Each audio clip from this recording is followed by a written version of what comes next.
শান্তিৰ দিনটো কোনোদিন ঘূৰি নাহে, কেতিয়াও নাহে। আপুনি যিমানে শান্তি বিচাৰক, মানে শান্তি বোলা বস্তুটোৰ মাক দেউতাকক আমি একচুৱেলি কিছুমান মানুহে বা মই নিজে হয়তো বিচাৰি নাপাওঁ শান্তি বোলা মাক দেউতাকটো ক'ত আছে। যদি পালোঁ হয় না, তেতিয়াহ'লে আচ্ছা দোস্ত ফ্ৰেণ্ড, এই শান্তিৰ মাক দেউতাক ক'ত আছে কোনোবাই জানা নেকি? যদি জানা মোক ক'বচোন। ফোন নম্বৰটো দিবচোন। কাৰণ শান্তিৰ মাক দেউতাকক লগ ধৰিব বহুত ইচ্ছা আছে। জীৱনত অশান্তি যদি থাকে, কোনো তাৰমানে পৃথিৱীত জীয়াই থকাৰ লাভেই নাই কোৱা নিচিনা, হয় না নহয়? চবৰে তেনেকুৱাই লাগে। মানুহ জাতি কি কবি, জীৱ শ্ৰেষ্ঠ। প্ৰতিটো জীৱৰ ভিতৰতে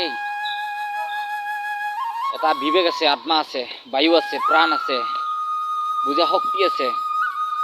কিন্তু মানৱ জীৱনত কি নাই? চব আছে, বুজা শক্তি আছে, চব আছে, কিন্তু তথাপিও মানুহ জাতিটোৱে ভুল কৰে। কাৰণটো কিয়?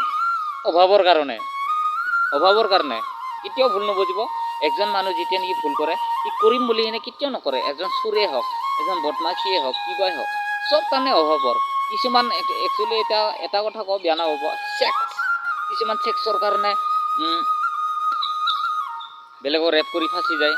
এইগিলাখান কি? এইগিলাখানতো অভাৱৰ কাৰণে, চব অভাৱৰ কাৰণে। জীৱনত পৃথিৱীত ভগৱানে এটাই বস্তু দিছে মানুহক, অভাৱ। এইটোৱে বহুত ডাঙৰ বস্তু। আৰু যিমানে নাথাকক তাৰ অভাৱটো দূৰ কেতিয়াও নহয়। গতিকে দোস্ত, পৃথিৱীত যিমানে থাকোঁ, যিমানে আছোঁ বাচি, মানুহক হিংসা নকৰিব, কাজিয়া নকৰিব, ঝগৰা নকৰিব, কোনো বদমাচি নকৰিব, চলি যা আৰু যেনেকৈ পাৰে সেনেকৈ। কিন্তু টকা কমাওঁটো কেতিয়াও নেৰিব দেই, কিন্তু বদমাচিৰে নহয়, চলিতত। তেতিয়া আপোনাৰ কোনো মৰণ নাই, মানুহো নাহাঁহে। নহ'লে মানুহে ক'ব কি, 2 পইচা বেলেগৰ পৰা বদনাম কৰি কামাইছে, আপোনাৰ মনটো কেনেকুৱা লাগিব? আৰু যেতিয়া আপোনাৰ ল'ৰা ছোৱালী হ'ব, তেতিয়া তাৰ মনটো কেনেকুৱা লাগিব? গতিকে যিটো কৰিব ইমানদাৰত কৰিব, সহি চালামত, কোনো আপোনাক হাত সাৰাব নোৱাৰে।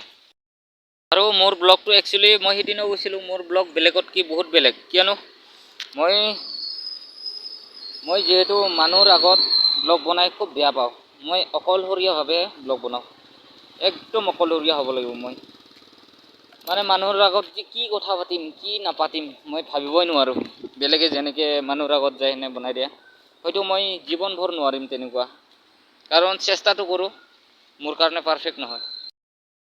যেতিয়া নেকি আমি এটা নাবালক বয়সত আছিলোঁ, সৰুতে কিমান মানে আনন্দময়ত আছিলোঁ, হয় না? এতিয়া কি আহি গ'ল? টেনশ্যনৰ জিন্দগী। সেইটোৰ কাৰণে সেই জীৱনটোকে যদি আকৌ একবাৰ পালোঁ হয়। কোনোবাই বিচাৰা নেকি তেনেকুৱা জীৱন? মই কিন্তু বিচাৰোঁ দেই। কিন্তু সেই জীৱনটোৰ নিচিনা আৰু জীৱন নাই। স্কুলীয়া জীৱন আৰু সেই খেলি ফুৰাৰ জীৱনটোৰ সমান জীৱনেই নাই। আছে নেকি? নাই। জীৱনত তেনেকুৱা নায়েই মানে যিমানেই কৰোৰ টকাৰ মালিকেই নহওক, যিয়ে নহওক, তেনেকুৱা জীৱন নাই। বহুত ভাল লাগিছিল কিন্তু সেই জীৱনটো। আৰু সেই জীৱনটো যদি ভগৱানে মিলায়, নেক্সট জনমত ঘূৰাই পাম, হয় না নহয়? আৰু যদি ভগৱানে যদি চিপিৰা জনম দিয়ে, তাহলে সেই জীৱনটো আৰু ক'ত ঘূৰাই পাম? নাপাম। সেইটো কাৰণে ভাল কৰ্ম কৰিব লাগিব, তেতিয়াহ'লে ভাল ফল পোৱা যাব। বেয়া কৰ্মত বেয়া ফল, কি কয়? বহুত বেয়া কৰ্ম কৰিছোঁ, বহুত ভাল কৰ্ম কৰিছোঁ। এতিয়া কোনটো ভাল কোনটো বেয়া প্লাছ মাইনাছ কৰি ভগৱানে দিব আৰু কিবা এটা, নে কি? একচুৱেলি মই বহুত কষ্ট পাই আছোঁ ভিডিঅ'টি বনাইটোৱে। মানে মই যাই আছোঁ পাকা ৰাস্তা দি, আৰু কুকুৰকেইটা যাই আছে মানে হেৰি দি, এই জংঘলৰ মাজেদি। এই আছা একদম ডিষ্টাৰ্ব, মানে নহয় হাগাও হ'ল, মুতাও হ'ল, কি লাগে আৰু ক'বই নোৱাৰোঁ। তো দোস্ত, মই বৰ্তমান যাই আছোঁ, আৰু আজিৰ ভিডিঅ'টো ইমানতে। Bye bye. যদি ভাল লাগিছে ভিডিঅ'টো ছাবস্ক্ৰাইব কৰিব, কমেণ্ট কৰিব, কমেণ্টত জনাব, প্ৰতিটো কথাৰ উত্তৰ মই দিম। বেলেগ ইউটিউবাৰ দৰে নকৰোঁ মই কমেণ্টত প্ৰতিটো কথাৰ উত্তৰ দিম। আপুনি যি সোধে, আপোনাৰ গাৰ্লফ্ৰেণ্ড, বয়ফ্ৰেণ্ড, যি আপুনি অষ্ট্ৰলজিৰ বিষয়ে সোধক, আপোনাৰ দিনটোৰ বিষয়ে, আপোনাৰ মনটোৰ বিষয়ে, প্ৰতিটো কথা ক'ম মই, কাৰণ মই সিমানখিনি জানো। থেংক ইউ, বাই।